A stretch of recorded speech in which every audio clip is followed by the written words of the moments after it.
welcome back again. It is my honor today to introduce our speaker for the session.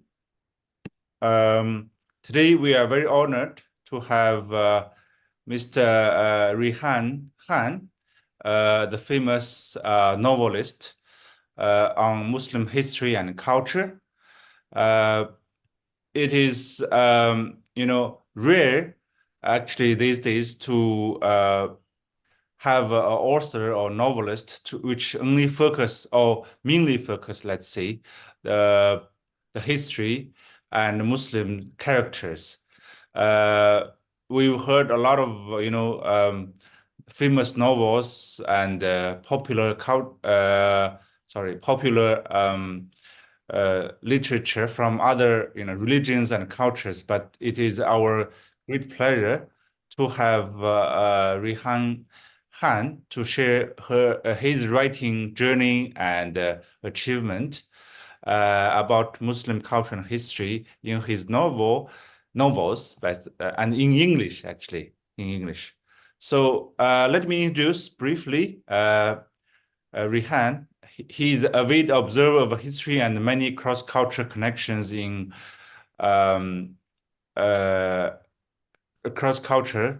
connections in his novel. He has always been intrigued in how ideas move from one civilization to the next. So among the major works, he wrote a Tudor Turk in 2019, which was nominated for the Carnegie Medal, as well as A King's Armor 2020 and Demon's Touch 2022. So these historical fiction novels have been described as swashbuckling adventure story, which also asked readers to consider the role of virtue within the human history and human story. So I will hear today a lot more about his the writing style and his the reason why he's involved in this, and besides his besides his writing career, he's also a thought leader in the field of future work for 2 decades. He's the author of Distracting Ourselves to Death, published in 2021, I think, which speaks a lot of things about today's everybody's on social media and on the smart gadgets, etc. Also, his founder and CEO of Improve Executive Focus, also very needed soft skill nowadays. And a social scientist, he holds a master's degree in applied social and market research, as well as MBA in strategy. So now he's a visiting professor at Hout International Business School, and he teaches MBA coursework on AI and etc. So we would like to hear very diverse and dynamic and a prolific author and novelist and a professor. So let's hear from Rehan. It's yours. Assalamu alaikum. Shukran, Sidi Yusuf. Thank you so much for the opportunity to speak to your members here, alhamdulillah, and especially in this month of Ramadan. May it be blessed for all of us. So Bismillah, I'm going to share my screen, and then inshallah we can begin. So just give me a second. Let me make sure the technology all works fine, and then we'll get going, inshallah. Okay. Right. So great. So Sidi Yusuf, if you could just confirm that it's all working fine, you can see everything. Bismillah. Okay. Inshallah. So let's begin. So I'm going to talk about history and storytelling, and my novels cover a lot of historical elements, and I try to make my novels interesting, swashbuckling, adventure stories, but also the stories have virtue, they have tarbiyah, they have akhlaq, because ultimately we have a responsibility as artists when we write stories that we should try and remember God in our stories, and we should also maybe help the readers also to remember Allah subhanahu wa ta'ala, remember the God as well. So I'm going to talk to you about creating compelling settings and characters from the Muslim world. So let me, let me begin by saying the following then, really. as human beings, we like to organize our sensations, our feelings. We like to organize these kind of feelings of joy or desire or pain or pleasure into really a story that we tell ourselves. And, when this story, when it leads us somewhere, when the story takes us somewhere, it helps us to navigate through life. It helps us to get through life. And when we have a story that we can really hold on to, that story also gives us hope, right? And when enough people also embrace the same story, that story then becomes our culture. We all start to believe it. But when you don't have a structure to your life, when you kind of lose direction and lose self-control, then you can become very susceptible to outlandish impulses and bizarre emotions. And in the story that we tell ourselves about our lives, when that story has a horizon, a point that we know we transcend from this world into the next world, then that story gives us hope, right?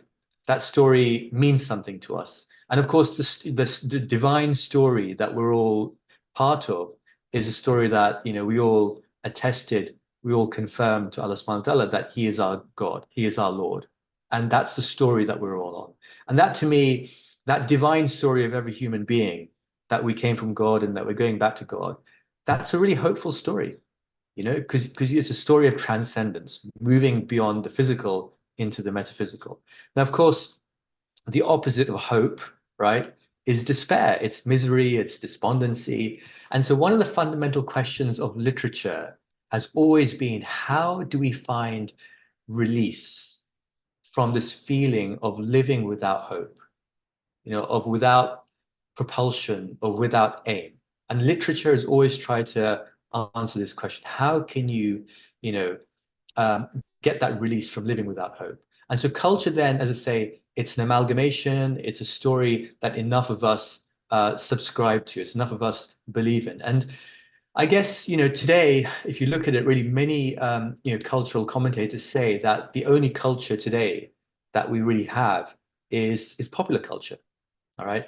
And unfortunately, popular culture, whether that's the culture from Hollywood or Bollywood or Nollywood or wherever it's from, that culture, unfortunately, it tries to normalize certain behavior that perhaps was not in the public sphere before. It was something that was private.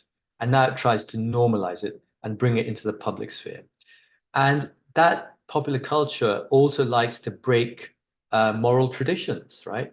And these are moral traditions which humans have for thousands of years followed, whether that's moral traditions from China or the East or from India or even from the West, And so our scholars tell us that the senses are sight, are sound, smell.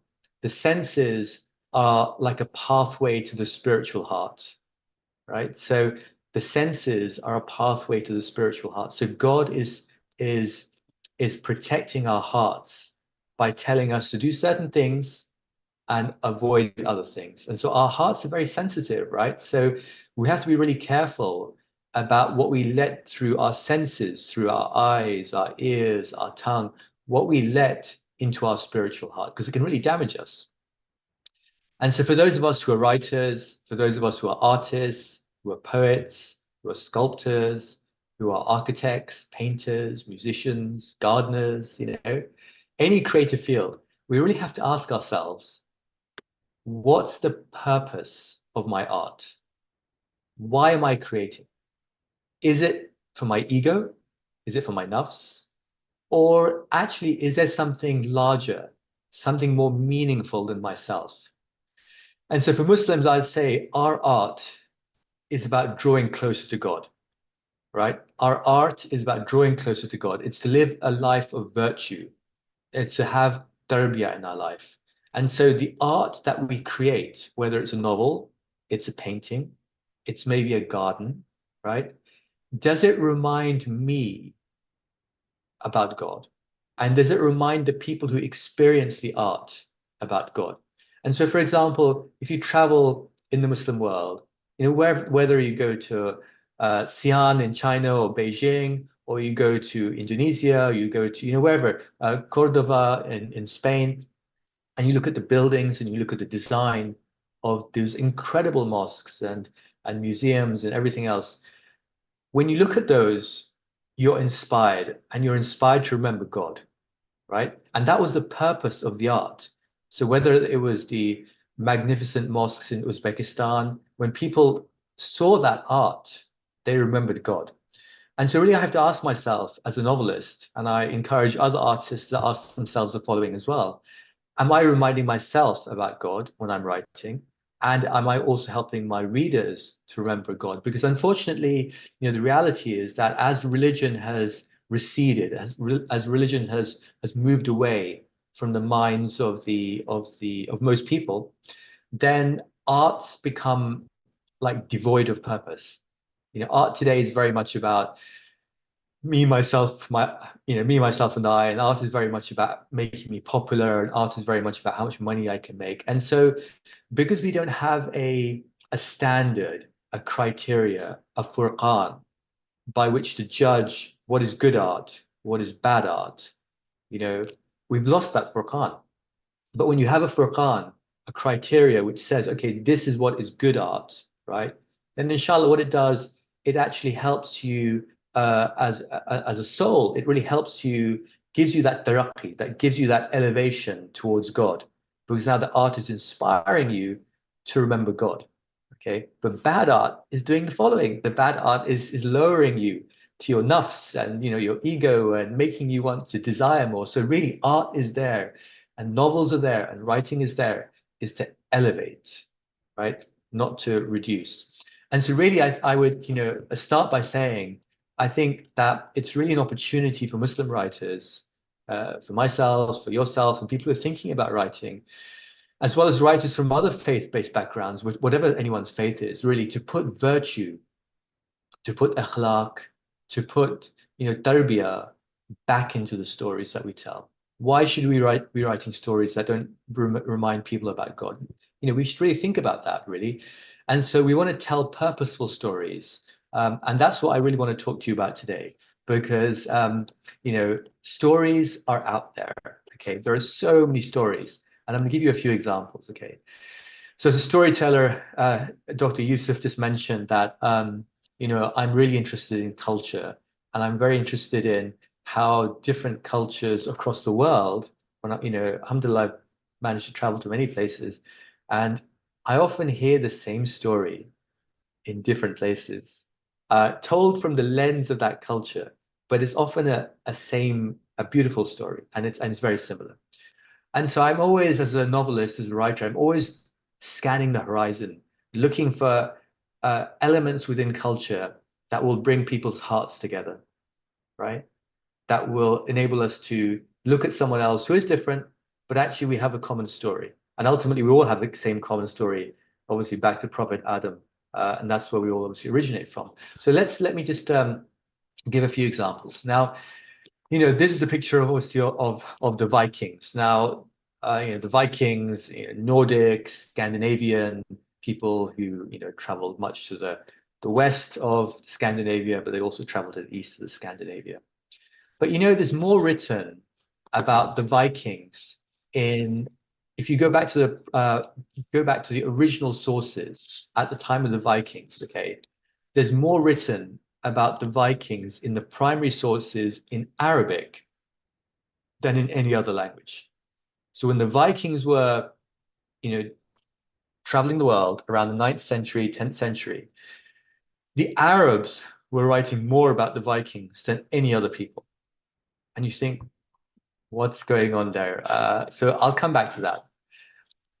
Here's a picture of a cathedral in the UK. It's a very famous cathedral called Southwark Cathedral, and it's in London. Now, buried in the grounds of Southwark Cathedral, so buried in the grounds, so I've been there, you have the cathedral, you have the gardens, and buried in the grounds of Southwark Cathedral is a Native American chief whose name is Mahomet Wayonaman. And he was a chief of the Mohican tribe. And he died there in 1736, okay? And he was buried in London, and he was buried in this cathedral. Now, for those of you who speak French, you'll know that Mahmet Weyonomon, Mahmet is Muhammad. That's the French for Muhammad, right? So how did a Native American chief of the Mohican tribe called Mahmet or Muhammad Weyonomon end up in London in 1736 and he's buried in Southwark Cathedral? Interesting, right? Okay, I'll come back to that later on. Okay, then of course, for those of you who play chess, and I'm sure there are probably many people who here on this thing who do play chess, you'll be familiar. Of course, today chess doesn't have the elephant, right? On a chessboard today, there's no elephant. But originally there was an elephant, okay? But it got replaced by a bishop when the game came from India, Persia, the Muslim world, and it came to Europe. I'll come back to that again a little bit later on. And then this last picture here is a photo, an artist's impression of Anthony Janssen van Sale. And he was, the historians say he's the first Muslim of Berber and Dutch descent who basically set up a home in Brooklyn. Now, Brooklyn is obviously a Dutch word originally, in Brooklyn in New York in the 1630s. And of course, New York in the 1630s was called New Amsterdam because it was a Dutch colony. And so Anthony Janssen van Sale was a Muslim who essentially is one of the people who established Brooklyn in New York. And historians say he's probably the first person to take a mushaf, actual copy of the Quran, to the Americas. Now, of course, there were Native American, there were African Muslims who were taken as slaves before that, and you know, some of them were Hafiz, right? So they knew the Quran, but he is, historians say, probably the first one to take a mushaf of the Quran to the New World in the 1630s. So again, how is he Muslim? What's the story there? I'll come back to that again a little bit later on. So I'm just planting a few seeds. I'll come back to these later on, inshallah. All right, so let's move on. So people often ask me as a writer, especially writing about characters from the Muslim world, how do you come up with your ideas, right? Rehan, they say, you know, how do you come up with all these ideas for your novels? So let me give you an example. Okay, so writers don't come up with ideas by sitting in their office with their books, as you can see, and just thinking. You know, we don't. That's not how we come up with ideas. We come up with ideas by being in the world, by experiencing the world, by observing, by seeing, by talking, by feeling, by thinking, by smelling. We experience the world through all our senses, and then we articulate what we feel, what we hear, what we see into prose. And then obviously you have to sit down at your desk with your books and then you write. But to come up with the ideas, you have to go out into the world and then you come back. So as probably some of you will recognize here, this is a photo of the Topkapi Palace in Istanbul. Now, some years ago, I was traveling, and this is obviously the Topkapi Palace was the home of the Ottoman sultans. And, you know, this was their home for several hundred years. So I was with my family and we were traveling, we were in the Topkapi Palace, and within the Topkapi Palace, there's a room which I'm sure some of you may have traveled to, which is the Hall of Religious Relics, the Hall of Religious Relics. And there are many items in there which are from the prophets and from other, you know, great awliya and so on. And I saw the staff of Moses. So there's staff of Moses there. So this is the staff that Prophet Musa held, that he had. Now, of course, you know, there's some debate. Is it the original staff? Is it not the original staff? Okay, let's put that to one side. Let's imagine for a minute it's the original staff. So I thought to myself, what was the story? How did the staff of Moses come and end up in Istanbul? Of course, we know that the Ottomans took a lot of the religious relics from the Mamluks. And before that, you know, before the Mamluks, it was with other civilizations as well. But how did it end up? It got me thinking. The following year, I was cycling with my family in a place in the UK called Hampton Court. Now, Hampton Court is one of the largest palaces in the United Kingdom, and it was built by probably the most famous English monarch, who was Henry VIII. So he was the monarch around 1520s, 1530s, around that time. And he built this palace. He's a very famous monarch in the United Kingdom. Now, when I was at the Hampton Court, around that time, I read that Henry VIII would often dress like an Ottoman sultan. Because there's an English king, and he would often dress like an Ottoman sultan. So he would wear a turban and he would wear robes. And it got me thinking, why would an English king, the most famous English king, wear clothes like an Ottoman sultan? Is because when he was the King of England, the most powerful man in the world, the superpower, okay, were the Ottomans. And the most powerful monarch in the world at the time that everyone recognized that he is like the monarch was, of course, Sultan Suleiman the Magnificent of the Ottoman Empire. And what is human nature? Human nature is that you like to copy people who are famous, copy people who are well known, which is why today advertising companies, they always know that if you want to sell some football shoes or something, right? What do? You put a famous football player on the ad, and then children and other people will buy. They'll want that football boot because it's a famous person, because they want to be like them. And so Henry VIII, who was not a very well-known monarch at all, beyond England and a few countries in Europe, he wanted to feel like he was an important person. So he would dress like Sultan Suleiman the Magnificent. So when I started delving into this a bit more, I realized that actually, do you know what? In the 1590s, the English court was actually full of influence from the Ottoman and the Moroccans. So if you look at the dress, the jewelry, the food, the literature, it's full of influences from the Muslim world. And in fact, Queen Elizabeth, who was the daughter of Henry VIII, some of the most famous dresses that she wore at the time were sent by the Ottoman Sultan's mother. And of course, you have then the Moroccan ambassador, Mohammed Al-Nouri. Mohammed Al-Nouri visits London around 1599, and he spends about 6 months in London. And not too long after his visit to London, William Shakespeare famously writes Othello. And of course, Othello is a play about a Moroccan, about a Moor, right? So did Shakespeare meet Mohammed Al-Nouri, the Moroccan ambassador, when he was in London? Possibly. We can't be certain, but possibly. Was there an influence, a Moroccan influence in the Elizabethan court where Shakespeare used to spend time? Definitely. Yes. So, and of course, what also happened, Elizabeth then sent like an organ to the Ottoman Sultan. So there was an organ is, if for those of you who don't know, an organ is like a piano, which is kept in a cathedral. So there was an organ maker called Thomas Dallam, who made organs for King's College Chapel at Cambridge University. And he was sent by Elizabeth to Istanbul around, I think it was about 1595, 1596. And he built an organ for the Ottoman Sultan, and he played the organ. Now, when I looked into all this, I thought, well, what was going on? Why was this actually happening? It's because around that time, Henry VIII, during his time, he'd actually divorced his first wife.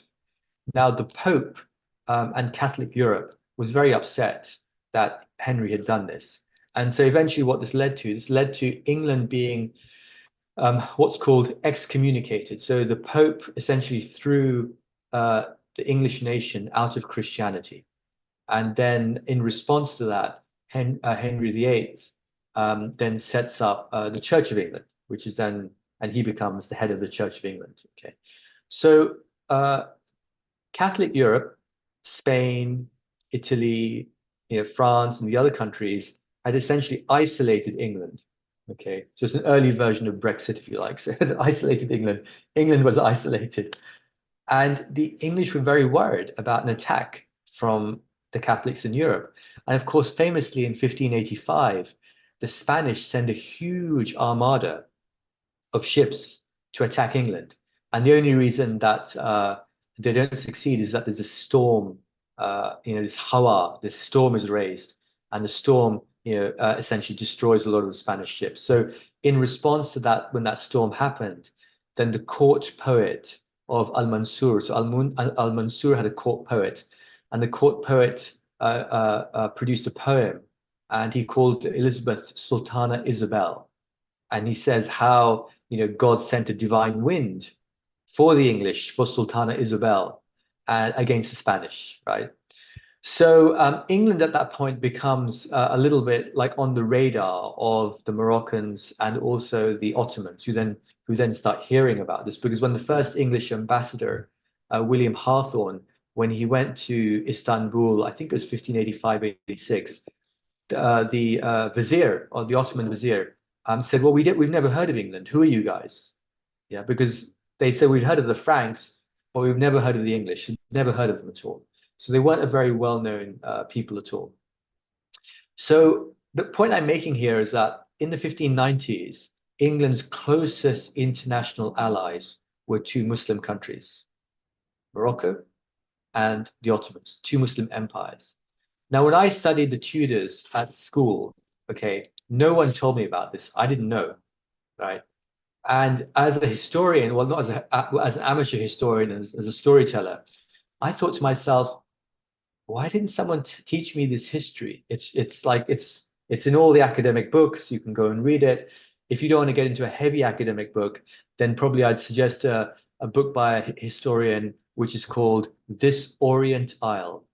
This Orient Isle, and Isle is spelled I-S-L-E, and it's by Professor Jerry Broughton, and Jerry's with a J.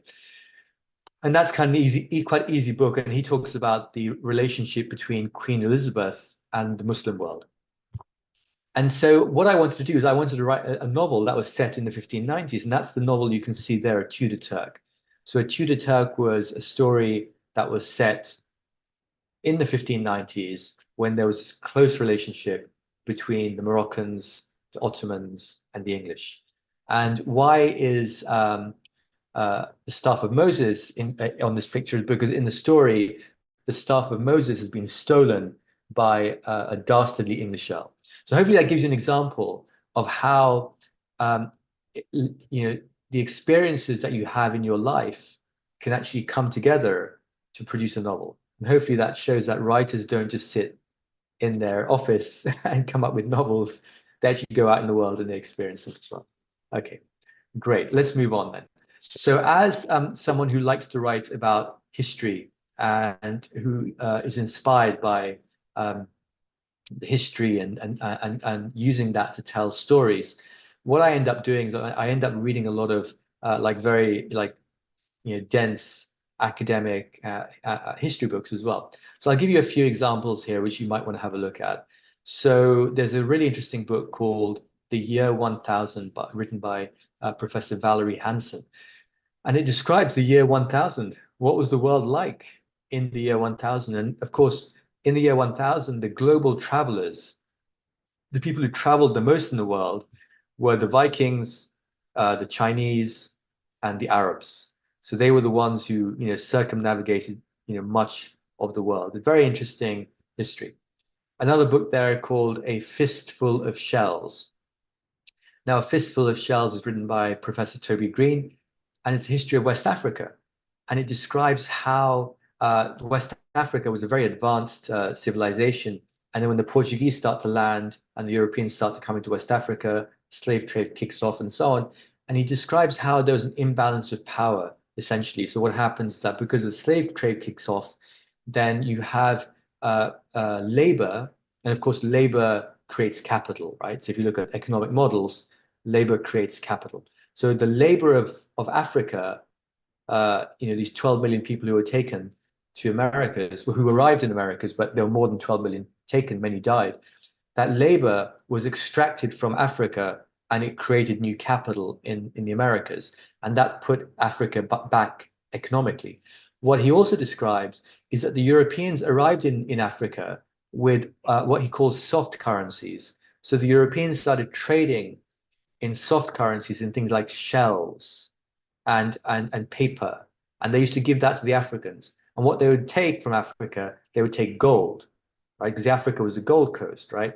And they would take gold. And of course, after the Spanish conquistadors captured much of Mexico and the Aztec civilization, and sort of that area, and they discover more gold.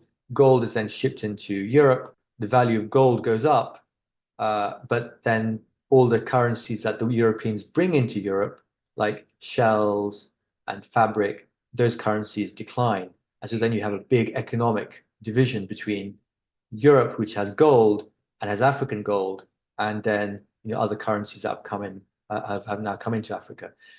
Likewise, William Dalrymple's book, The Anarchy, it's a wonderful exposition about how a very small British company based in the city of London called the East India Trading Company came to essentially conquer India and control much of world trade. Remember, this is the company that was taking opium from Afghanistan, and they fought 3 opium wars against the Chinese emperor. They, by force, took Hong Kong, and then they used that as their drugs base to sell opium against the will of the Chinese. There's the same company that took the tea to Boston, forced the Americans to take the tea, and that's where you have the Boston Tea Party, which rebelled against English tea, and they threw all the tea into the Boston River. So he describes how this company that was essentially run by a very small staff of people creates a private army and comes to really dominate global trade at the time. So these books, other books like that, what they do for storytellers, they're like mines. When you're essentially digging for minerals, right? Then what you do, you go and mine. You mine copper, you mine gold, you mine codium, you mine different elements. And so these books, what they do for someone like me, they're a mine. There are so many stories with them done. So I'd really encourage people, if you want to write stories which have Muslim characters, that have Muslim settings, read what's out there. It'll give you a lot of information there, then to start creating your own stories. Okay. So let's look at a couple of things then in terms of some of the characters that I've developed in some of my novels. So Tudor Turk is one of the novels which Dr. Yusuf mentioned at the beginning. So it's 2 main characters in the story. Will Ride, who was an Englishman in 1591.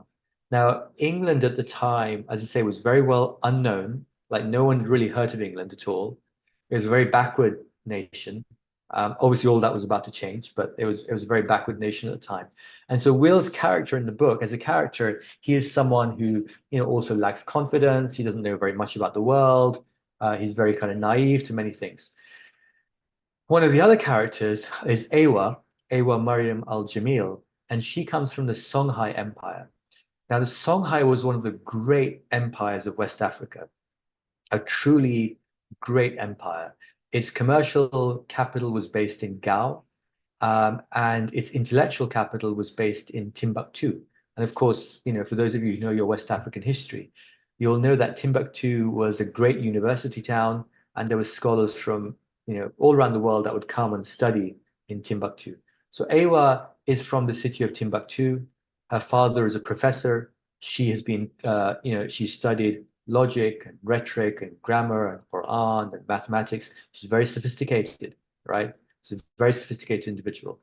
And so when I talk to people today and describe what they think in the 1590s England was like and West Africa was like, their impression is the reverse. They would think, oh yeah, of course, England was a very advanced nation. West Africa must have been very poor. But that's not the case at all. Go and read the history books, you can see that West Africa was very, very advanced, right? England was very backward. So again, it's like telling the story and bringing this to life, right? For modern day readers to really understand and think, okay, what was actually going on? Now, any novel, any story, when it begins, you need to have what us writers we call a trigger event, right? It's basically a spark. It ignites the story. And generally, what we'll do as writers, we'll put this spark at the beginning because, if you're a reader and you're reading a book and you're reading and reading and reading and nothing much is happening, maybe after a while you're going to question, oh, do I really want to carry on with this book? It's a little bit boring. So what we do is we often put a spark at the beginning. It's a trigger. It gets the reader excited. So of course, to use a book that we all, I guess many of us love and have read many times, if you take something like Harry Potter, and I use this as an example because probably many people have read it, in Harry Potter, the trigger event is what? It's that young Harry discovers that he is a wizard, right? A letter arrives from Hogwarts telling him, Harry, you're a wizard. And then he enters. And that's a trigger event. Whereas another book, like, for example, like The Firm, which is written by John Grisham, who was also a lawyer himself. Now, in The Firm, the trigger event is that there's a young lawyer who's got a dream job, amazing job. But the law firm that he works for, their main client is the mafia. Okay. So now this lawyer finds out, oh, it's his dream job I've got in the law firm. Actually, our main client is the mafia. Now he has a moral dilemma because the money's really good, but does he really want to work for the mafia? Okay, so that's a trigger event. So the story then switches at that point. So in the Tudor Turk, I'll give you an example. So you can see a map there of West Africa. And hopefully you can see on the map there that is also marked up as something called the Battle of Tondibi. Now, the Battle of Tondibi took place in 1591, and it was a battle in what's modern day Mali in West Africa. And the Moroccans decided to invade the Songhai nation. So the Moroccans come down from North Africa and they come through the Sahara Desert. They send 30,000 soldiers and they want to invade the Songhai nation. Of course, both of them are Sunni Muslim, right? And they decide to invade the Songhai nation. Why? Because the Songhai were very rich in minerals, and they had a lot of minerals, they had a lot of wealth, and the Moroccans had been fighting against the Portuguese and the Spanish for decades, and they were financially pretty much they were bankrupt at this point. And so the Moroccan king Al-Mansur, he decides to replenish the treasury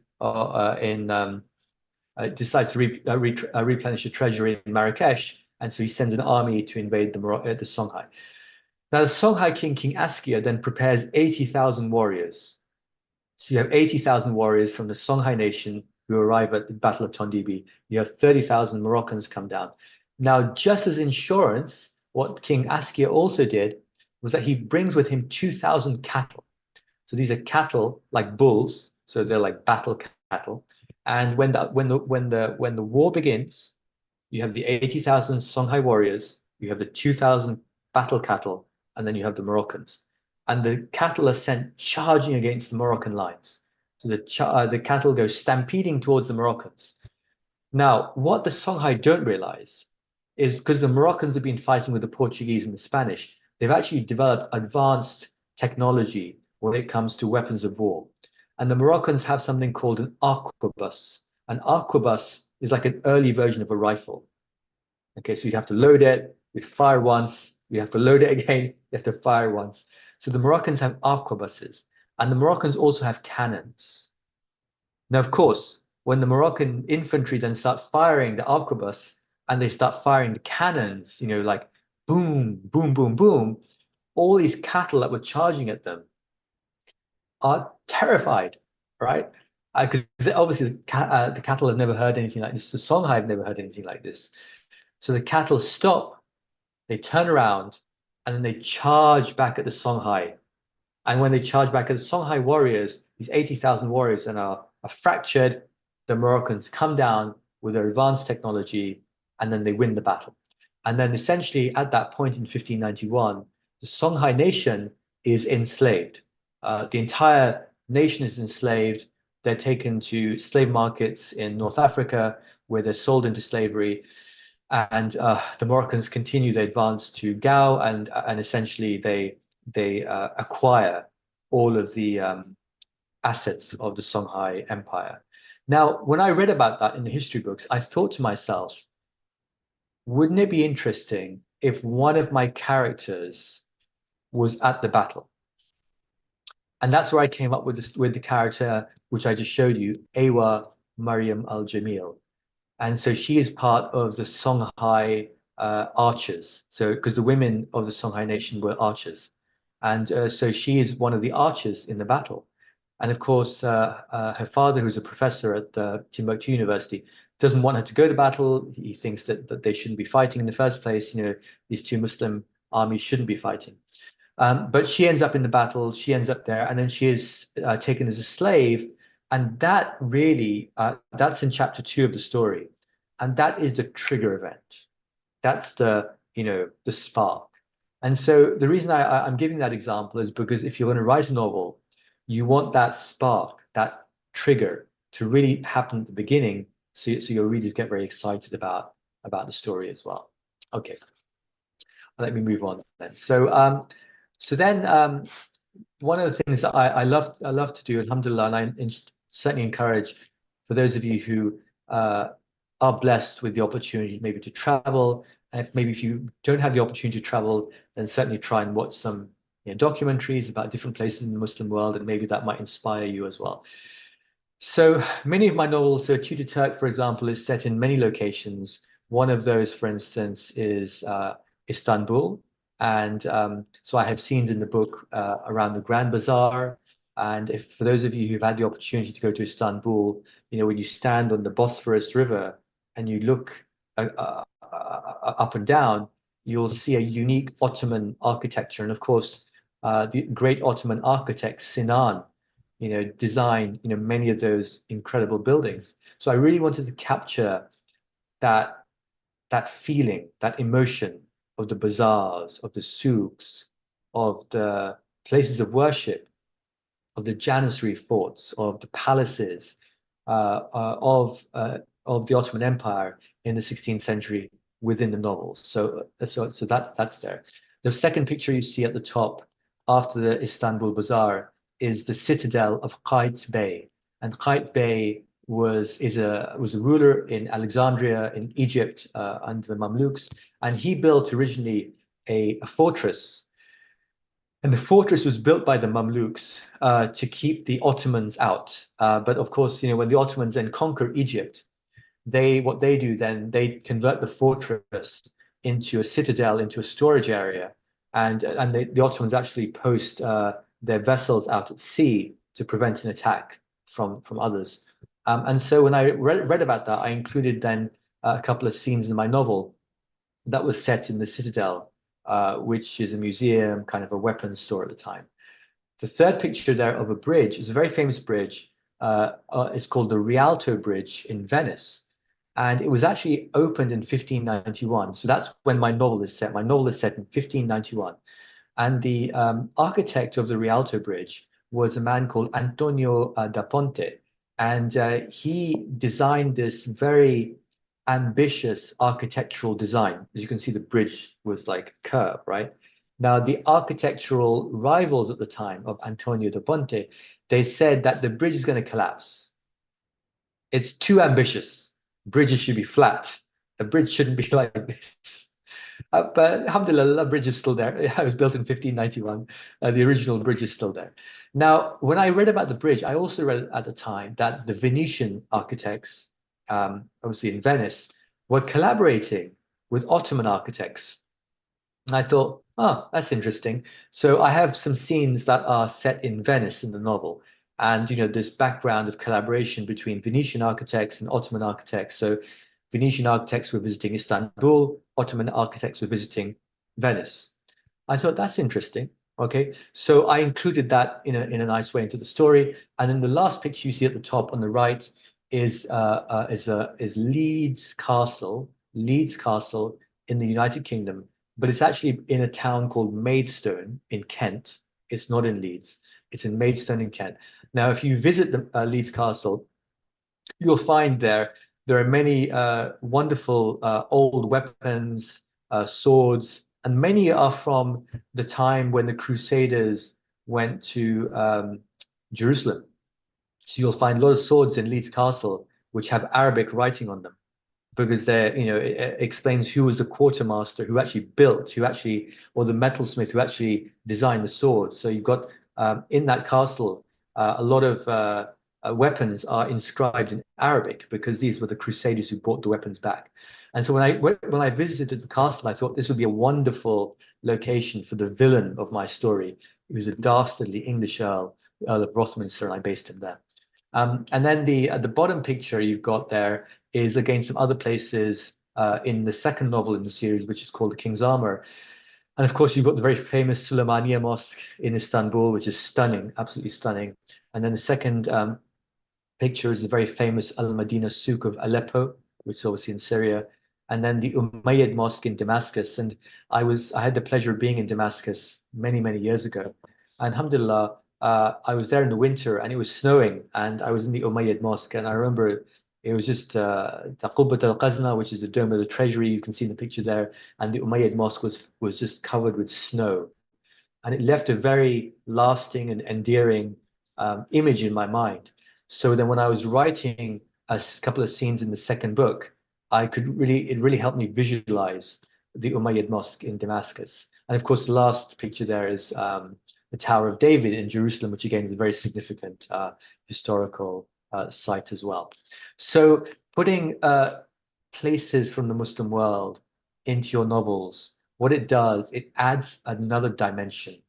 And people who've been there, they can remember it as well. And you can really evoke a mood, a feeling, a taste, a character, a sense within the reader.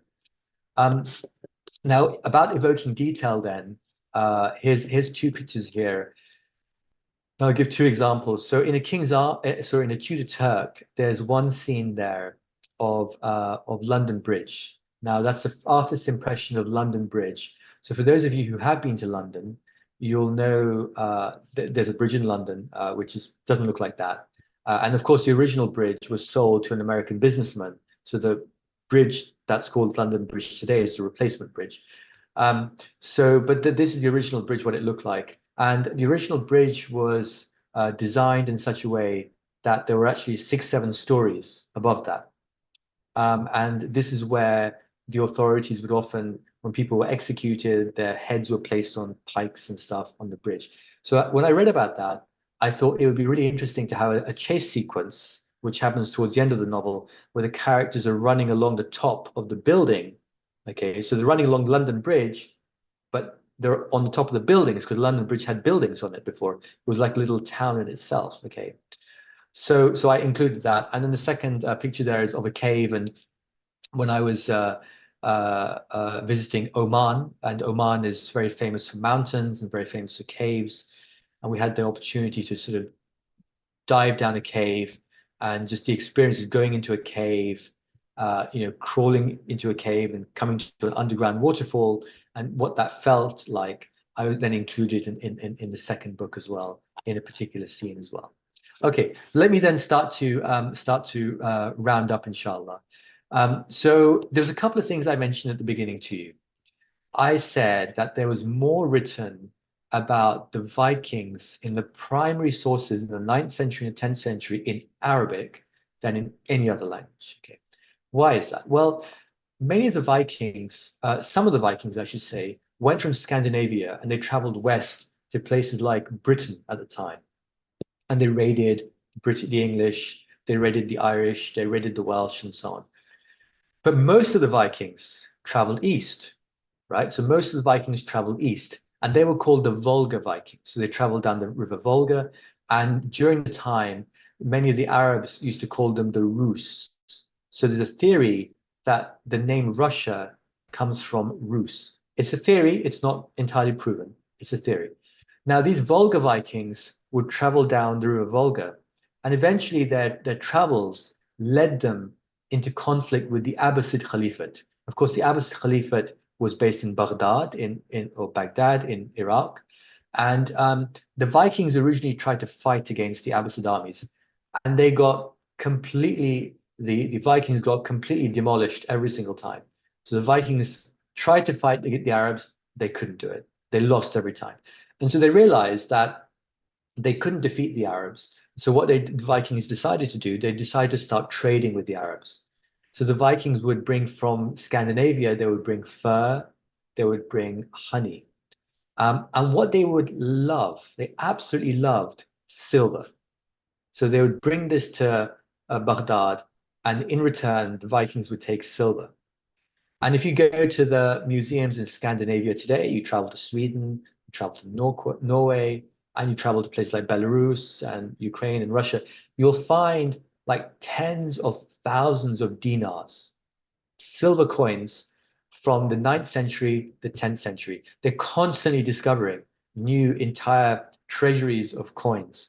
So Scandinavia is full of Arab dinars from the 9th century and 10th century, which shows the extent of the trade between the Vikings and the Arabs. Probably the most famous Arab explorer who traveled with the Vikings was a man called Ahmed ibn Fadlan. Ahmed ibn Fadlan. And he was a diplomat of the 10th century based in Baghdad, and he was then sent to Bulgaria and further north as a diplomat. And then when he comes back to Baghdad, he then writes his risala.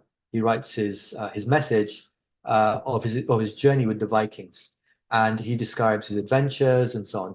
And a very famous novelist of Michael Crichton, and I think all of you have heard of Michael Crichton because he also wrote his most famous book is called Jurassic Park. And if anyone's watched the movie, you'll know about Jurassic Park. So Michael Crichton wrote another book called Eaters of the Dead, and it's a story about Ahmed ibn Fadlan. And they made a really bad Hollywood movie in the 1990s called The 13th Warrior, which I wouldn't recommend watching, but that's there as well. So he basically Ahmed ibn Fadlan, he writes about many things, and he writes about the Viking chiefs when they're buried at sea.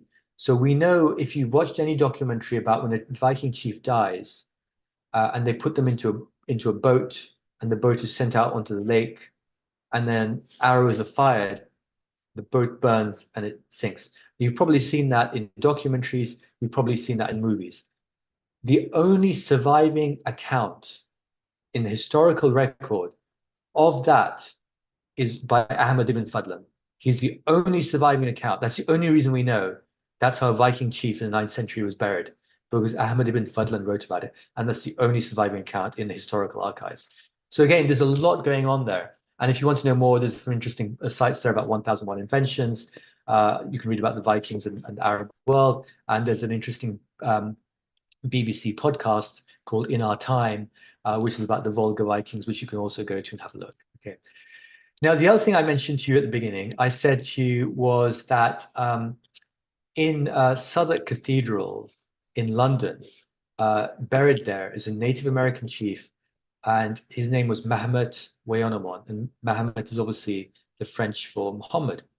Now, he came to England in 1735 to petition the King George II, to say to the English, please, can you tell the settlers who are coming to America to stop taking the land of the Native American Indians? Okay, because you're taking our land, you're killing our buffalo. King George II refused to meet him. And unfortunately, Chief Muhammad Weyonomon of the Mohican tribe, and the other chiefs that came, they all contracted smallpox and they all died. So when they died, because they weren't Christians, the English didn't know where to bury them. So they said, well, let's bury them outside London. And at the time, Southwark, which today is part of London, but back then it wasn't part of London. They said, let's bury them in Southwark because they weren't Christians. We can't bury them in London. Let's bury them outside London. So they buried them there. Now, how is it that his name is Muhammad Weyonomon and he's a Native American chief? Well, we know that between according to American historians, between 1500 and 1800, so in those 300 years, something like 2.5 million Europeans went to the Americas, and they took with them 12 million Africans as slaves. Now that's 12 million Africans that got there.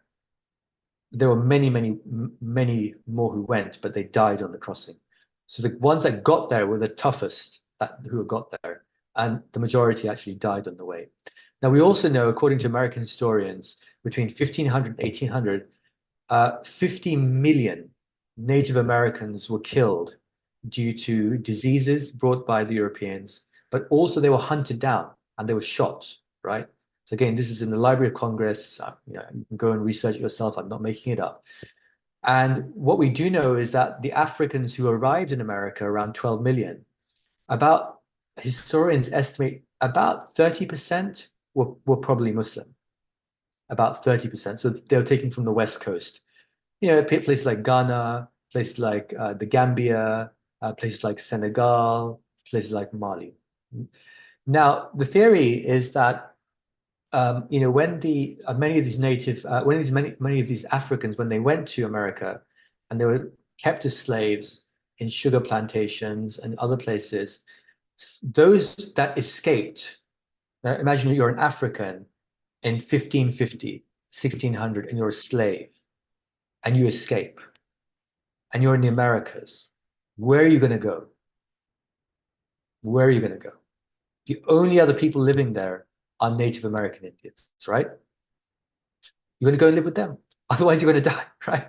You're going to go and live with them. So Africans, many of the Africans that escaped married Native American Indians.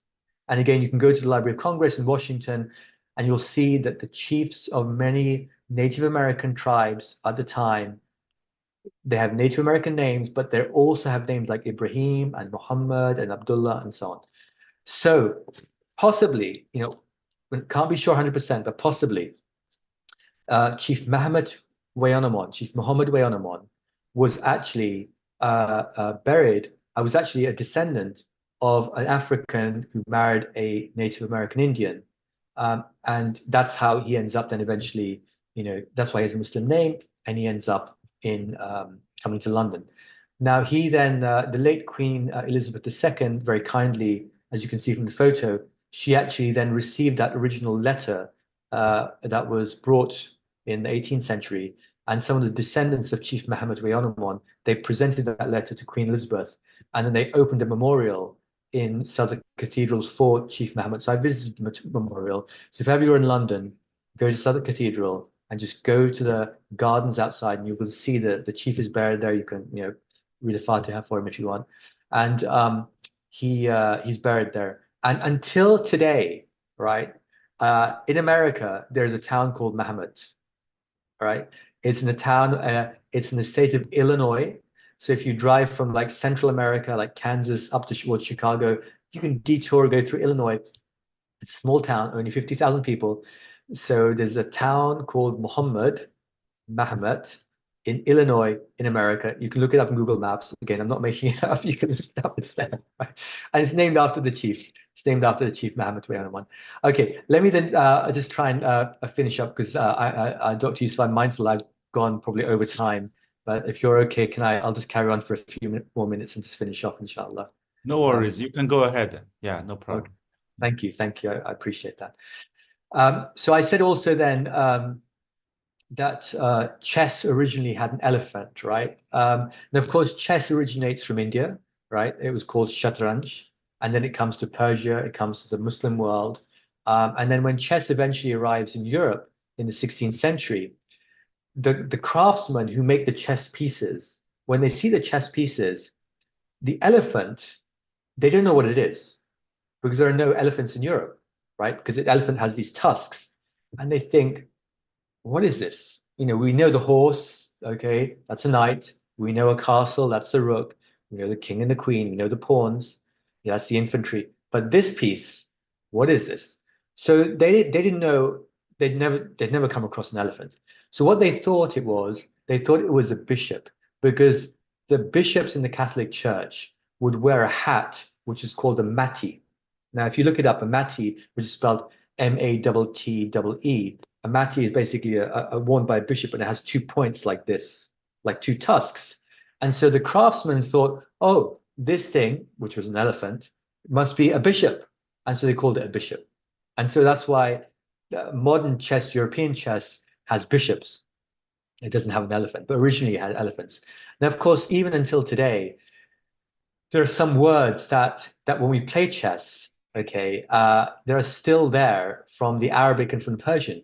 When you finish chess and you've just defeated your opponent, you have the satisfaction of saying what? What do you say at the end of chess? You say checkmate, right? You say checkmate. Now, have you ever thought, why do you say checkmate? Because check in English is used, oh, let me check the weather outside, or let me check, did I take my pen? That's how you use the word check. And mate is a colloquial way of saying my friend, my friend, my buddy, mate. So when you defeat the other person at chess at the end, why do you say checkmate? Like, I need to check where my friend is? Doesn't make any sense.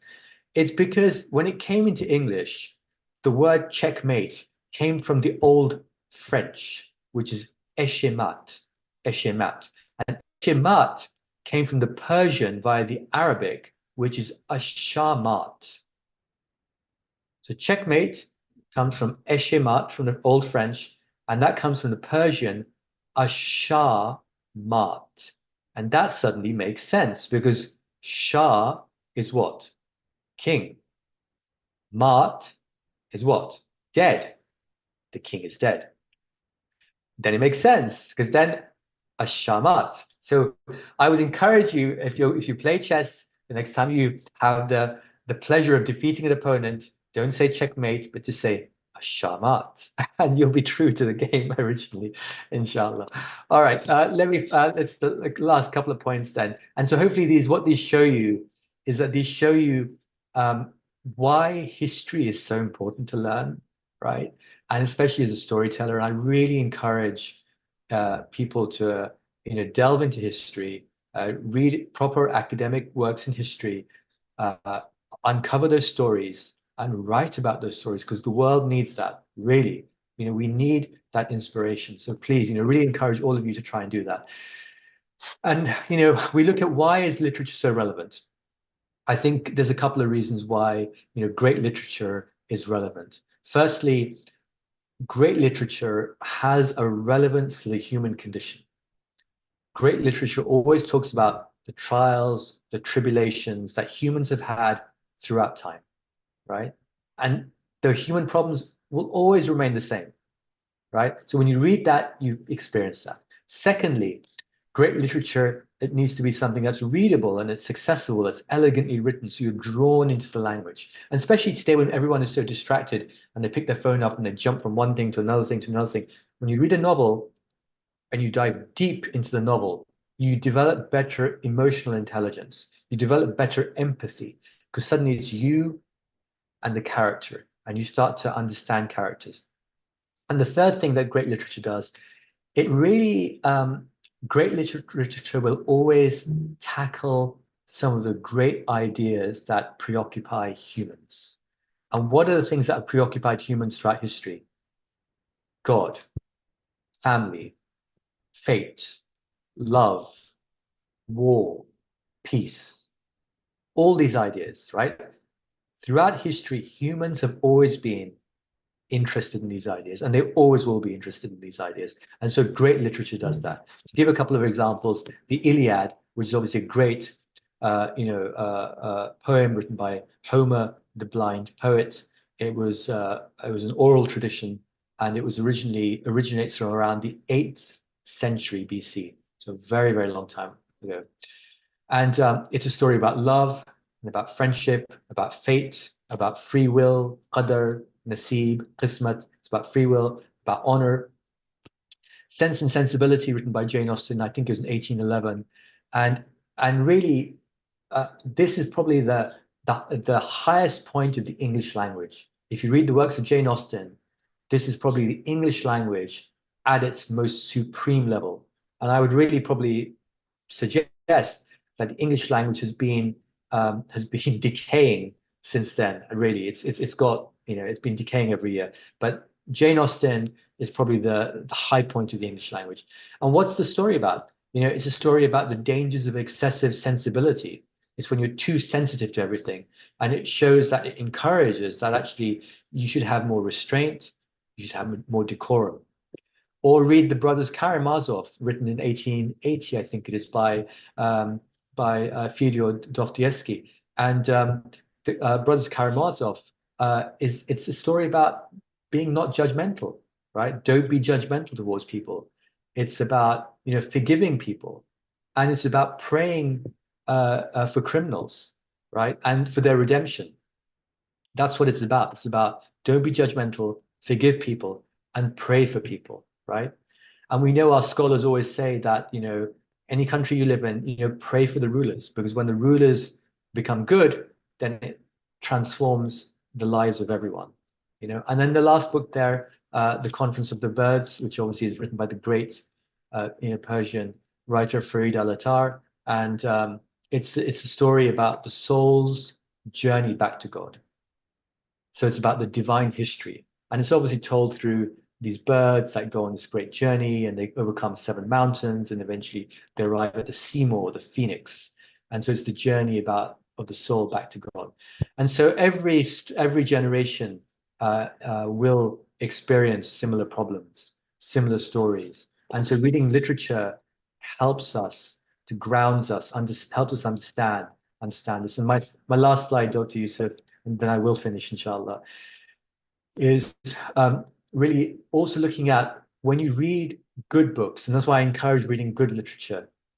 When you read the classics, when you read really good stories, whether they're from the Chinese tradition, like The Journey to the West, or say The Conference of the Birds from the Persian tradition, or the Shahnameh, or you read the great Arab tales, or stories from the West, every literature operates at 4 levels.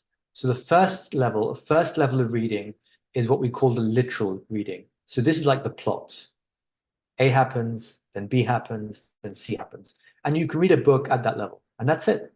It's a story. I read it, great. But great novels then have a second level. And this is what we call the allegorical level. So the allegorical interpretation involves a narrative which isn't literal. The meaning isn't obvious, but the meaning is more what we call didactic, i.e., it's more educational. So there's a meaning that's behind the meaning. And probably an easy example for everyone to relate to would be a book like Animal Farm, which is a story about how a group of animals take over a farm from humans. Now, that's at a literal level, but at the allegorical level, what the writer is writing about, he's writing about the Russian Revolution of 1918, and he's writing about how the masses overtook the aristocrats and overthrew the Russian Tsar. But then he's also writing about how some of those masses then just became as bad as the rulers before. Okay, so that's at the allegorical level. And then great books are also written at the moral level. So this is the moral interpretation. So this is essentially teaching us a moral lesson. Okay, so for instance, a good example would be something like Shakespeare's Othello. Now, Othello is a great read, but also in Othello, we understand the kind of the pernicious, the wicked, the malevolent nature of jealousy, of hasad. And what can jealousy and envy, what can hasad do? And we see how hasad affects Othello and Iago. Okay, there's 2 characters there. And sort of that's the kind of the moral lesson. So don't be jealous, right? That's the moral lesson that Shakespeare is writing about. And he's also writing about have a good opinion of other people. Make excuses for other people. And we know in our tradition, the Prophet ﷺ encouraged, make excuses for your brother and sister. Have a good opinion of people. And most people are generally quite good. I've traveled, alhamdulillah, the world, 50 odd countries, and my experience of people is generally they're good. People are good. Their fitrah is still there. Maybe it becomes covered with some darkness, and that happens to all of us. But inshallah, most people are generally quite good. So in Othello, the second moral lesson is that make excuses for people. And then the fourth kind of level of good literature is the spiritual interpretation. And this is really what we call the eschatological or the final destiny of the soul. So where is the soul headed? And great books, as I said, whether it's something like the Brothers Karamazov or any of these books I mentioned before, they all cover that spiritual aspect, of that framing of the human condition, of that human story, of where are we and where are we going as well, inshallah. And so I'll finish there, inshallah. And I've just got a couple of If you're interested, obviously you don't have to at all, but if you're interested, then there's a few of my books on the left-hand side there, which are historic fiction, A Tudor Turk, and that series there. And there's some earlier books I wrote, which were more fantasy, which were me more really just trying to practice the art of writing. But if you are interested in reading about Muslims and history, then A Tudor Turk series is probably one maybe to look at. And of course, there are other great writers out there. Not that I'm a great writer, but there's many great writers out there. And of course, please read their books as well, and give their books a priority. And then, inshallah, if you want to read my books, you can read my books as well. And then there's a business book on the right-hand side, which is called Distracting Ourselves to Death. And why are we all so distracted? And as a social scientist, I look at the neuroscience behind distraction and how can we remove distraction as well. So, Dr. Yusuf, inshallah, thank you for the opportunity. I'll end there. And if you would like to ask some questions, inshallah, we can do that as well. So shukran. Thank you very much, Brother Rehan, for this great presentation and sharing of your writing insights and more on the history of between Muslims nations and the West. And I see that you already integrated that kind of interesting history into your fictional writings. And also thank you a lot for sharing the